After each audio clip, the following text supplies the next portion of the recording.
আসসালামু আলাইকুম ইব্রিয়ান, আশা করি সবাই ভালো আছেন। তো আমি এখন আছি আব্দুল আহমেদ মেডিকেল কলেজ হাসপাতালে।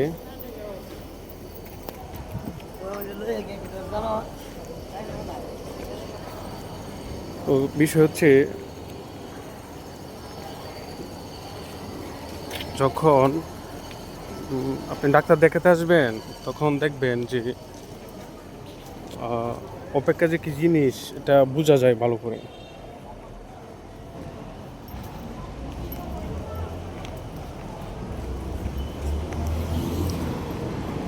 ডাক্তার যখন পরীক্ষা দিবে না, তখন পরীক্ষার জন্য অনেক সময় ধরে অপেক্ষা করতে হয়। তো তারাই বুঝে অপেক্ষা কী জিনিস যখন যারা ডাক্তারের কাছে আসে। তো এটাই মেসেজ দেওয়ার ছিল যে অপেক্ষার জিনিসটা বড়ই কষ্টের, অনেক সময় ধরে অপেক্ষা করতে হয়। ধন্যবাদ সকলকে।